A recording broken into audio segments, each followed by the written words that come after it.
उस पे 4 आंसू भी बहाए गए, सदमे का इज़हार किया गया, बड़ा फेलियर होता था उसको छुपाया भी जाता था, लेकिन साथ में लोगों के साथ सॉलिडारिटी का इज़हार किया जाता था। बड़े सदमे का इज़हार और इस तरह की प्रेस कॉन्फ्रेंस एक देखने को मिलती थी जिसमें अथॉरिटीज़ आती थी। इस हुकूमत ने तो ये करना भी गवारा नहीं किया, इतनी नॉन सीरियस प्रेस कॉन्फ्रेंस जिसमें शायद 2 मिनट की ये वाली बात की गई हो, बाकी सारी बात जो है वो होती रही तंजीम साजी पे और अपनी पार्टी के इलेक्शन पे, और उसके बाद मजाक में उड़ा दिया गया। इस तरह की स्टेटमेंट्स आई हमने देखी कि ये कहा गया कि बाहर निकलने की ज़रूरत नहीं है, जब ऐसा मौसम है तो घर में बैठिए, घर में एंजॉय कीजिए, और बल्कि स्नो स्प्रे ले आइए, उस वही फेंक के आप सोच लीजिए कि बर्फ़बारी हो रही है। इतने बड़े सहने के बाद ऐसा मजाक कौम के साथ, ये मजाक उड़ा रहे हैं आप नेशन का, कौम का, उन लोगों का, उन आपके नज़दीक उन थर्ड क्लास लोगों का, क्योंकि वो आपकी तरह वहाँ पे गेस्ट रेस्ट हाउस में नहीं जा सकते ना रहने के लिए।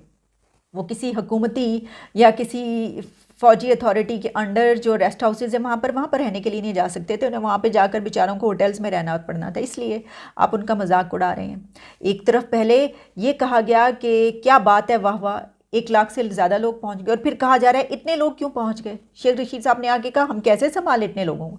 फिर ये कहा गया कि देखिए किसी के घर अगर एकदम से इतने मेहमान चले जाएँ तो वो कैसे उसको संभालेगा। अनबिलीवेबल, इस तरह की स्टेटमेंट्स, इतनी नॉन सीरियसनेस, ये तो कभी सोची भी नहीं जा सकती थी।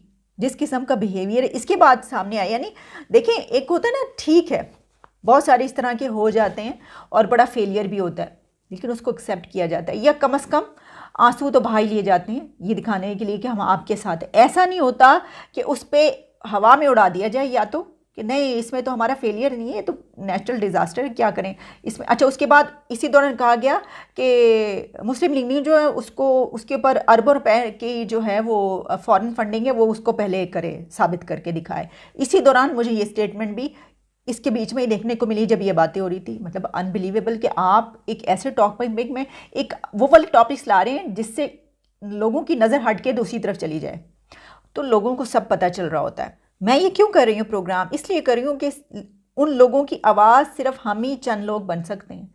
टेलीविजन्स पर जो मेन स्ट्रीम मीडिया है उसको तो वैसे ही कह दिया गया कि बस करें, बड़ी बदनामी हो रही है, बस करें, क्यों अपने ही शहर को बुरा भला कह रहे हैं, क्यों अब लोग जो हैं वो आना छोड़ देंगे, टूरिज़्म ख़त्म हो जाएगा, ये सब कुछ कह के ना उस पर पर्दा डालने की कोशिश की जा रही है, दूसरे इशूज़ इसके ऊपर लाने की कोशिश की जा रही है। यानी इसका मतलब ये है कि अगर कोई ऐसा खौफनाक, कोई इतना दर्दनाक वाक़या हो जाता है तो उस पर पर्दा डालने की वजह से हमारी नेकनामी होगी, और अगर वो पता चल जाएगा और उनके मुतालिक हम बात करेंगे तो बड़ी बदनामी होगी। तो जो भी ऐसा कुछ होता है उसको दबा दें, बस वो बड़ी बदनामी हो रही है, आप उसको दबा दें, उसको बस ख़त्म करें, उसके ऊपर बात ही ना करें।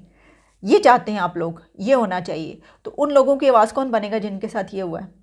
देखिए, अगर आप ये सोचें कि असल में इसका ज़िम्मेदार कौन है, तो मेरा तो ये ख्याल है, मैं तो कहूँगी चीफ़ जस्टिस से और जस्टिस अतर मिनल्ला से, मैंने ये सोशल मीडिया पे भी लिखा कि उनको ये चाहिए कि इसका नोटिस लें, खुद नोटिस लें, और इसकी डेली बेसिस पे हेयरिंग्स करें, और उसमें वो उन तमाम होटल मालिकान को भी बुलाएं और उनसे पूछें कि उनका उस रात को किराया कितना था, और जिस जिसका किराया जो है वो 5,000 10,000 से ऊपर निकलता है उन सबको जेलों में डालें।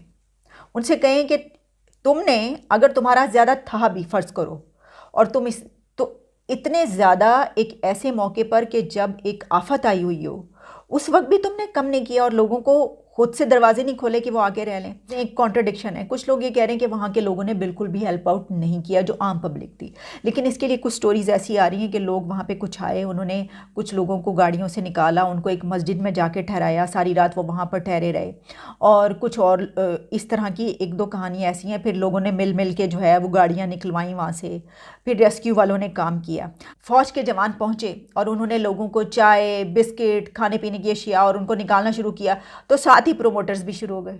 यानी आप किसी को ऐसा करते हैं, यहाँ पर इस तरह से होता है कि फ़ौज को अच्छा दिखाने के लिए वो अच्छा भी काम भी कर रहे हो ना, तो उनको ऐसी प्रमोशन शुरू करते हैं कि लोग तनकीद करना शुरू कर देते हैं।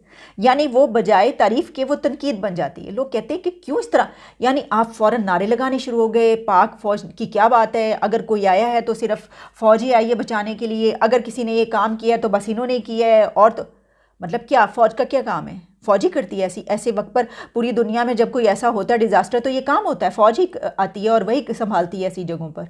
इसमें ऐसी क्या बात है जो आप इस तरीके से, यानी उल्टा हो जाता है काम। अगर वो बेचारे सही भी काम कर रहे हो ना, तो वो उनके गले पड़ जाएगा कि जो प्रोमोटर्स शुरू होते हैं ना काम करना, वो उनको तो आपको पता है, तो वो पॉलिश की वजह से ना वो किए कराए काम पर भी पानी पड़ जाता है। हुआ कुछ यूं ही है भाई। मेरा सवाल ये है, आप ये कह रहे हैं कि वही पहुंचे, अगर पहुंचे क्यों, वो इतनी अमवात होने के बाद क्यों पहुंचे? देखें, जब आप कहते हैं कि डिज़ास्टर में, एक आफतज़दा इलाके में एक फ़ौजी जवान ही काम कर सकता है, ठीक है, तो फिर तो आफतज़दा जब थी तब आना चाहिए था, सुबह होने पर क्यों आए? रोशनी होने, या ये कि जब ये इतने लोग मर गए फिर क्यों पहुंचे? क्या वहाँ के रेस्ट हाउसेस, जो दर्जनों नहीं सैकड़ों हैं, सैकड़ों रेस्ट हाउसेस जो कि किसके अंडर होते हैं? फौजी अथॉरिटी के अंदर होते हैं, उन रेस्ट हाउसेस में मैं ये पूछना चाहूँगी, क्या वो खाली पड़े हुए थे या वहाँ पर 10-10 फीट बर्फ़ जमा थी?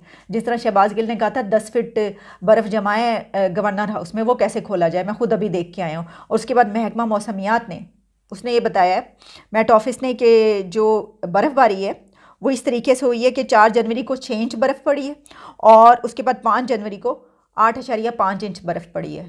तो शहबाज गिल ये कह रहे थे कि 10 फुट बर्फ़ है गवर्नर हाउस में, तो उसको कैसे खोला जाए? 10 फुट बर्फ़ में तो बंदा ही नहीं जा सकता अंदर। आपको कैसे पता चला आप उसके अंदर होके आ गए? कैसे? आप 10 फुट से ज़्यादा लंबे हैं। तो रेस्ट हाउसेस थे, उनमें कोई ना कोई ठहरा हुआ होगा ना।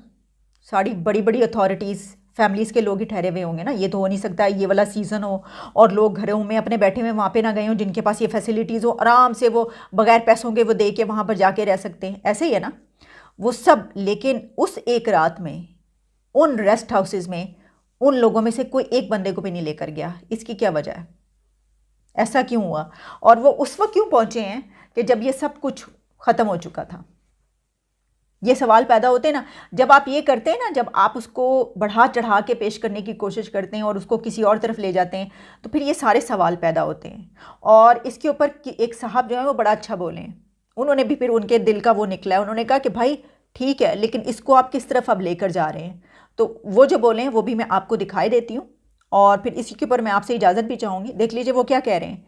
वो ये कह रहे हैं कि वहाँ पे कितने रेस्ट हाउसेज हैं और इसमें अगर दूसरे इदारों की हम बात करते हैं, हुकूमत से लेकर एडमिनिस्ट्रेशन, अथॉरिटीज़ और फ़ौज का क्या क्या किरदार है और किसका क्या फेलियर है, इस पे उन्होंने बात की है। तो आइए मैं आपको उनकी ये बातचीत दिखाई देती हूँ जो उन्होंने कहा है और मुझे इजाज़त दीजिए। तो हमारे मुल्क में जब भी कोई आफत आए तो हमारी फौज को सिविल इंतजामिया के साथ मदद के लिए बुलाया जाता है, मगर इस दौरान में प्रमोटियों की तरफ से फौज की अजब अंदाज में प्रमोशन शुरू हो जाती है। ऐसे लगता है कि हमारी राखी पे रखी फौज का आना, अपने लोगों को बचाना एक एहसान अजीम और ना भुला देने वाला कारनामा हो। प्रमोटिए ये नहीं बताते कि फौज सबसे आखिर में आई, बल्कि कहते हैं कि बिलाखिर फौज आ गई। ये नहीं कहते कि जब पानी चढ़ गया, रेले में डूब कर बह गए तो फिर फौज आ गई, मलबे में दब के मर गए, कुछ बच गए और फिर फौज आ गई। प्रमोटिए ये नहीं बताते कि लॉरेंस कॉलेज से मरी, बाड़ियां, कैंट, गलियात की गलियों से एबटाबाद तक फैले फौज के stations, clubs, golf courses, rest houses के बाहर से गुजरती सड़कों पे बर्फबारी में ट्रैफिक जाम रही। मर्द, औरतें, बच्चे बरसती बर्फ में धंसते, पुकारते, ठठरते, बेचारगी में मौत के मुंह में चले गए। सुबह मरी के लोकल्स ने वीडियो बनाई, ट्रैफिक वार्डन दिखाई दिए, खबर चली और फिर आखिर में इस कौम मुल्क की राखी के रखवाले फौज आई और सुबह स्टेशन के दरवाजे खोले गए। मेरा प्रमोटियों से सवाल है कि अगर भारत बॉर्डर से अंदर आ जाए तो प्रमोटिए क्या खबर छपाएंगे?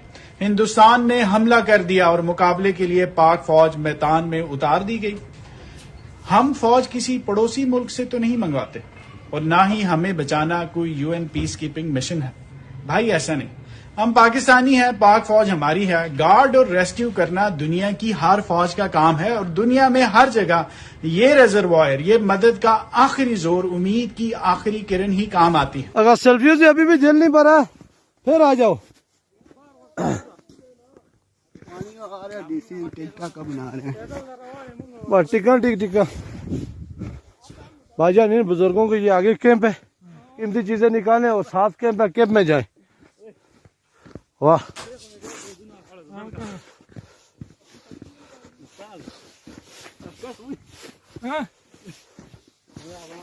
ये लाइव वीडियो है कि सेंड कर रहे हो? ये मैं आगे भेज रहा हूँ, आगे ये आपकी जो वीडियो है ना, जी जी, ये डायरेक्ट इमरान खान तक जाएगी। अच्छा ठीक है, ये हाँ। बात है ना। देखिए हम तकरीबन रात को जो है ना, हाँ, शाम को 6 बजे तक, 6 बजे से ये तो रोड 2-3 दिन भी नहीं खुलेगा। आप मकामी हो? जी जी। ये लोग यार फोत हो गए हैं तीनों। 3 लोग फोत हुआ है इस गाड़ी में। ये तीनों फोत हो गए। एक दरमियान में। इस गाड़ी में भी ये देखें इनका हाल देखें। भाई शीशे से बंद है मोबाइल सीट बंद कर ये उनको 1122 वालों को कॉल करते हैं। ये भी मार गए पीछे। यार ये एक गाड़ी और मार गए, हाँ ऐसा करिए। पीछे भी मार गए। ओए, ये बच्चे लोग मार गए। अल्लाह माफ फरमाए, अल्लाह इनकी मफरत फरमाए। ये बेचारे